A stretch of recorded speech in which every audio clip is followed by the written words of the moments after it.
جب ایمان بنے گا نا پھر شوق ہوگا، رمضان آ رہا ہے، واہ واہ بھائی رمضان آ رہا ہے، بھائی رحمت والا مہینہ آ رہا ہے، بھائی برکت والا مہینہ آ رہا ہے، بھائی مغفرت والا مہینہ آ رہا ہے، بھائی دعاؤں والا مہینہ آ رہا ہے، بھائی اللہ سے مانگنا ہے۔ حدیث میں آتا ہے جب رمضان کا مہینہ آتا ہے اللہ عرش اٹھانے والے فرشتوں سے فرماتے ہیں اپنی اپنی عبادت چھوڑ دو، اب تمہارا ایک ہی کام ہے، روزے داروں کی دعاؤں پر آمین کہتے رہو۔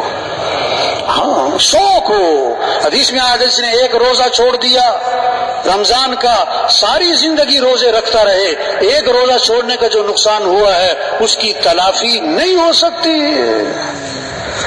ہم مسلمان ہیں، سلف صالحین کے بارے میں سنا جب رمضان جاتا تھا ایک مہینہ افسوس، 2 مہینہ افسوس، 3 مہینہ افسوس، اور پھر جب رمضان آنے والا تو اس سے پہلے 3-4 مہینے پہلے شوق چڑھ جاتا تھا، خوشی چڑھ جاتی تھی کہ واہ واہ رمضان آ رہا ہے، رمضان آ رہا ہے۔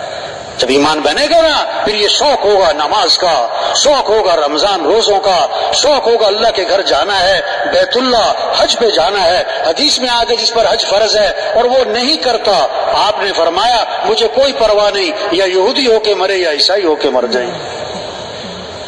یہ فکر کرنی ہے تبلیغ میں کہ کیسے نماز زندہ ہو، رمضان ہے تو روزہ زندہ ہو، ہاں کیسے ہر مسلمان زکوٰۃ دینے والا، حج کرنے والا جس پر فرض ہے، ہر مسلمان دین سیکھنے والا بن جائے، شوق پیدا ہو، تاجر تجارت کے مسائل کو سیکھے، زمیندار زمینداری کے مسائل کو سیکھے، مالدار مال سے متعلق احکام کو سیکھے، ہاں ڈاکٹر صاحب ڈاکٹری سے متعلق جو اللہ کے احکام ہیں اس کو سیکھیں۔ دین سیکھنے سے آتا ہے، بغیر سیکھے نہیں آتا۔ گاڑی چلانا کہ سیکھنا پڑتا ہے، درزی کا کام کہ سیکھنا پڑتا ہے، باورچی کھانا پکانا کہ سیکھنا پڑتا ہے۔ ایک ذہن بنا ہوا ہے بھی ہر کام سیکھنا پڑتا ہے، ارے بھائی اسلام بھی سیکھنا پڑتا ہے، دین بھی سیکھنا پڑتا ہے۔ ڈاکٹر کے گھر پیدا ہوا تو ڈاکٹر تھوڑا بنے گا، محنت سے ڈاکٹر بنے گا، سیکھے گا تو ڈاکٹر بنے گا۔ اسی طرح مسلمان کے گھر پیدا ہوا، مسلمان تو بن گیا، لیکن بھائی اسلام تو سیکھنا پڑے گا۔ اسلام دیکھو غسل کے فرض یاد کرنے میں ایک ہفتہ نہیں، ایک دن نہیں، ایک گھنٹہ نہیں، صرف 1 منٹ لگتا ہے۔ آج ہمارے کتنے مسلمان بھائی ہیں جن کو غسل کے فرض نہیں آتے، جنازے کی دعا نہیں آتی، دعائے قنوت نہیں آتی، نماز کے فرائض کا پتہ نہیں ہے۔ تبلیغ میں محنت ہے کیسے ہر مسلمان دین کو سیکھے، دین کو سیکھے، اللہ کے احکام کو سیکھے، شریعت کیا ہے، سنت کیا ہے، اللہ کا حکم کیا ہے۔ رواج کو نہیں شریعت کو دیکھنا ہے، فیشن کو نہیں سنت کو دیکھنا ہے، اللہ کے حکم کو دیکھنا ہے، حضور صلی اللہ علیہ وسلم کے طریقے کو دیکھنا ہے۔ ایک بچہ کھانا کھانے بیٹھا، آپ صلی اللہ علیہ وسلم کے ساتھ آپ نے فرمایا کہ بیٹا بسم اللہ پڑھ کے کھانا کھاؤ، دائیں ہاتھ سے کھانا کھاؤ، اپنے سامنے سے کھانا کھاؤ۔ اس کو کیا سکھایا ہے؟ دین سیکھنے سے آتا ہے، دین پوری زندگی ہے۔ ایک بچہ اپنے والد کے ساتھ جا رہا ہے، آپ صلی اللہ علیہ وسلم نے فرمایا یہ تمہارے ساتھ کون ہیں؟ کہ حضور میرے والد ہیں۔ فرمایا ان کے آگے آگے نہ چلنا، ان کا نام لے کے نہ پکارنا، ان سے پہلے مت بیٹھنا۔ اسلام ایک خوبصورت زندگی کا نام ہے۔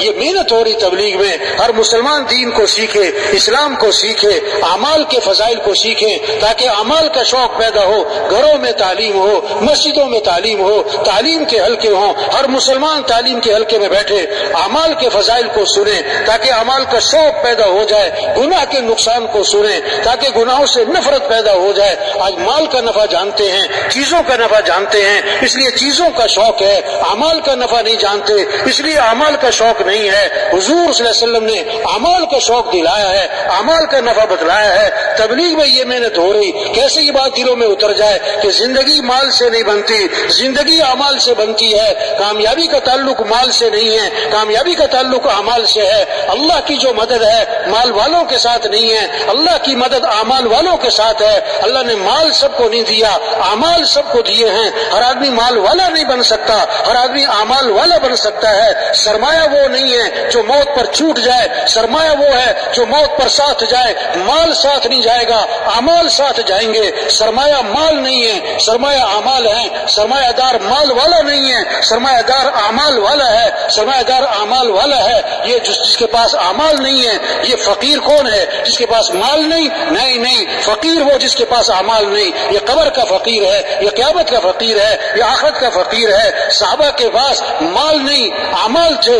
صحابہ میں مال کا نہیں اعمال کا شوق تھا. ہر صحابی مالدار نہیں دیندار بننا چاہتا, عمل والا بننا چاہتا. صحابہ کی جو دوڑ لگی ہوئی تھی مال میں آگے بڑھنے کی نہیں تھی, اعمال میں آگے بڑھنے کی تھی. غریب غریب صحابہ اکٹھے ہوئے اور حضور صلی اللہ علیہ وسلم کے میں حاضر ہوئے اور آ کر ایک مقدمہ لائے کہ حضور کیا ہوا کہ حضور یہ مالدار بھائی ہم سے آگے نکل رہے, ہم پیچھے رہ گئے. وہ کیسے بھائی؟ وہ نماز پڑھتے ہیں, ہم نماز پڑھتے ہیں برابر ہے. وہ روزہ رکھتے ہیں, ہم روزہ رکھتے ہیں برابر ہے. ان کے پاس مال ہے, یہ اللہ کے راستے میں خرچ کرتے ہیں. یہ کیا ہے؟ یہ غلاموں کو آزاد کرتے ہیں, خرید کے آزاد کرتے ہیں. ہمارے پاس مال کوئی نہیں, ہم اللہ کے راستے میں خرچ نہیں کر سکتے. تو خرچ کرنے کے عمل میں یہ ہم سے آگے نکل رہے, یہ پریشانی لے کر آئے.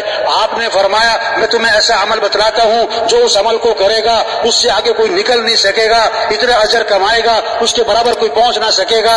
وہ کیا ہے؟ فرض نماز کے بعد 33 مرتبہ سبحان اللہ, 33 مرتبہ الحمدللہ, 34 مرتبہ اللہ اکبر جو یہ پڑھے گا اس کے برابر کوئی پہنچ نہیں سکے گا.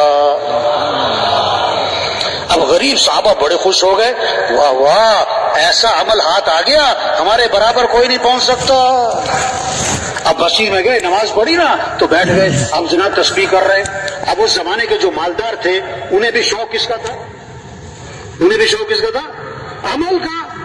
انہوں نے پتہ کیا بھی یہ سارے بیٹھے کیا کر رہے ہیں, تو انہیں پتہ لگ گیا اس تسبیح کا, تو انہوں نے بھی یہ تسبیح شروع کر دی.